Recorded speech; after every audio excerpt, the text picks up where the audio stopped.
Lovely this morning, even though it's cold outside. It's nice to see you I again in the flesh. Happy New Year because I know it's been a while. Lovely to be back. Nice to see you, Laura. Brisk outside.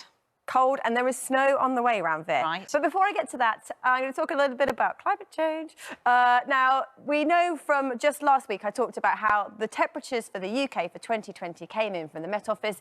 It was the third warmest, the sixth wettest, and the eighth sunniest. It's the first time we've had all of these in the top 10 in the UK. But it's the temperature that's most interesting, because if we look at what happened last year, every single month, there's this really lovely graphic that shows January, February, March, April. Every single one of these maps where we see red is where the temperatures were above average. 1 month was below. This was just July. And overall, it meant that the UK had one of the hottest years we have ever recorded. I often show the climate stripes from Ed Hawkins from the University of Reading. This is a new way that he's showing them.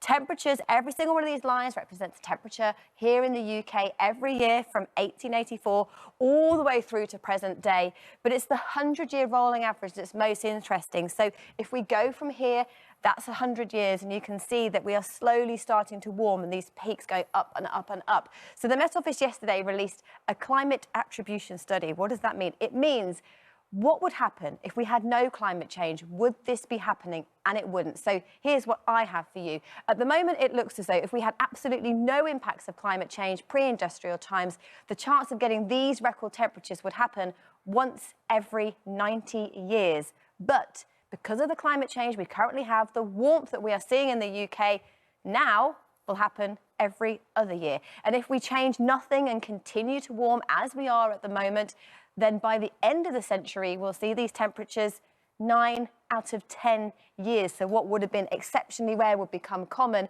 And it's these record-breaking trends that are really, really concerning. Weather-wise, though, I can tell you today it is cold. There is snow on the way, a band of rain bumping into cold air, and it's most likely to snow through northern areas around.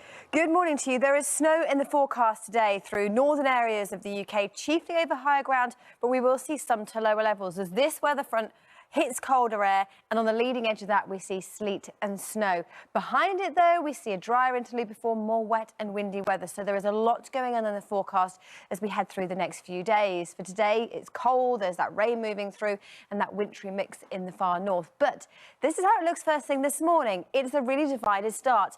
Eastern areas have been clear and cold, a frosty start to the day. In the west, it is cloudy, wet and mild. And it's this whole band of rain that hits this cold air that progressively turns to snow. So we're looking at the Pennines, the North York Moors, the hills of Scotland, seeing 2 to 5 centimetres to lower levels, up to 10 centimetres over 150 metres, 20 centimetres over the highest of ground. But further south and west, just look at that, 11 degrees today. It is mild, wet and windy, but these eastern areas, it stays cold, 2 to 4 degrees. So let's take a look at the outlook for the next 7 days, where we look at what happens with this weather front, where it goes. Well, it continues to be, I say it a lot, but a real roller coaster ride. Average temperature is here. It is cold for the next few days, but a big divide. We've got up to 10 degrees in the west of the north today and down to 1 degree at best in the east.